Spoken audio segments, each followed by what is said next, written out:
The Ghaists, a Kirkyard, Eclogue, by Robert Fergusson. Ghaists, or ghosts, a dialogue set in a graveyard between the ghosts of two of Edinburgh's most generous patrons, George Watson and George Heriot, debating the merits of the Mortmain Bill, a bill allowing families to loan their inherited wealth to the British Crown for 3% interest to fund colonial wars, rather than to build hospitals or schools in Edinburgh as our ghosts had done. The ghosts also more generally lament the Act of Union, signed less than 100 years before the time of publishing. The Mortmain Bill was never passed, perhaps influenced by Fergusson's poem.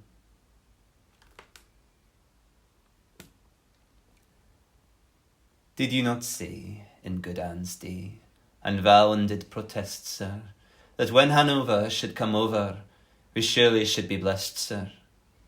An old sang made new again. Where the braid plains and dowie murmurs wave, the ancient taps out o'er the cauld-clad grave, where Geordie Gurwood mony a long spun day hocket for gentlest banes in the humblest clay.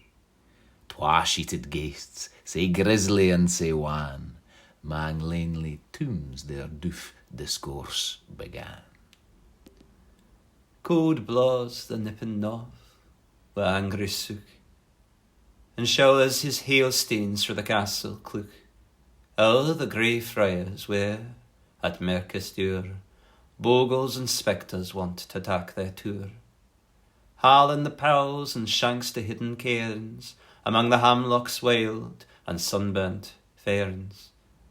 But nane the nights save you and I hae come for the drear mansions of the midnight tomb. Now when the dawning's near, when cock maun craw, and where's Andrew bugle gars would draw, ayont the kirk will stop and there tak bield, or the black oors our neckly freedom yield.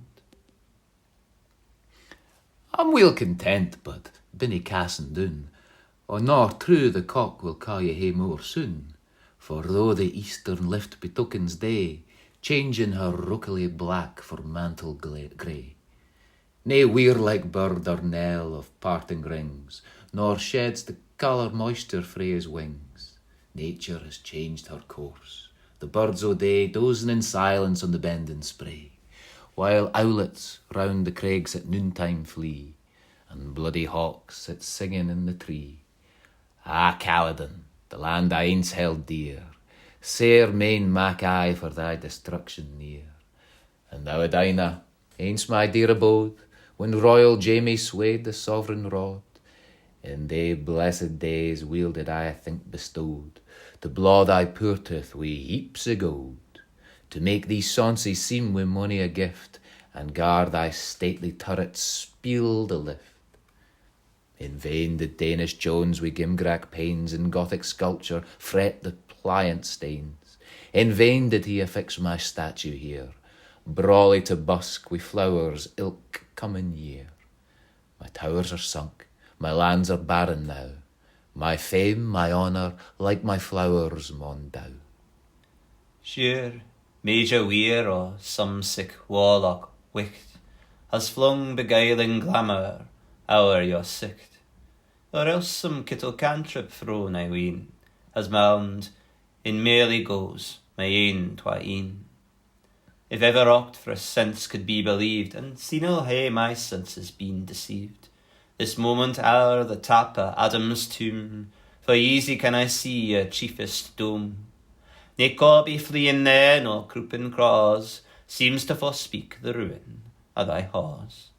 But your towers in wonted order stand, steep as the rocks that hem our native land. Think na I vent my wheel awa' day in vain. Kent ye the cause, ye sure would join my main. Black be the day that ere to England's ground Scotland was ekit by the Union bound. For mony a monsy o destructive ills The country now maun brook frae Mortmain Bill.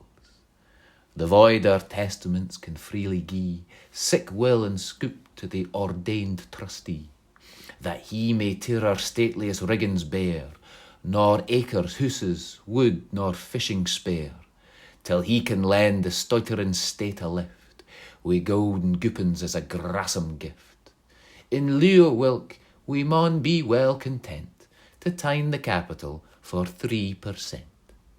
A doty sum, indeed, when nowadays they raise provisions as the stents they raise. Yoke hard the poor and let the rich chiels be, pampered at ease by others' industry. Hail interest for my fund can scantly now clead a' my callants' backs and stap their mow. How maun their wames wi' sairest hunger slack, their duds and targets flaff upon their back, when they are doomed to keep a lasting Lent, starving for England's weal at 3%. Old Reekie then may bless the golden times, when honesty and portive beef for crimes. She little kent when you and I endued our hospitals for backgone burghers good, that ere our siller or our lands should bring a good bean living to a backgone king. Why, thanks to ministry, is grown sae wise, he downna chew the bitter cud of ice. For if, frae Castle Hill to Netherbow, would honest houses, bawdy houses, grow, the crown would never spear the price of sin, nor hinder yonkers to the deal to rin. But if some mortal green for pious fame, and leave the poor man's prayer to sign his name, his gear maun a' be scattered by the claws of ruthless, ravenous, and harpy laws. Yet should I think, although the bill tak place, the council will not lack sae mickle grace, as let our heritage at one worth gang, or the succeeding generations rang, a braw bean wi' maintenance and waff a leer, who else had drop it to their children's skeer. For money a deep, and money a rare engine, has sprung for Heriot's wa, and sprung for mine. I find, my friend, but ye little ken, there's enow on earth a set of men, wha if they get their private butches lined, gie nae a winelstry for all mankind. They'll sell their country, flay their conscience bare, to guard the waybuck turn a single hair. The government need only bait the line with the prevailing flea, the golden coin.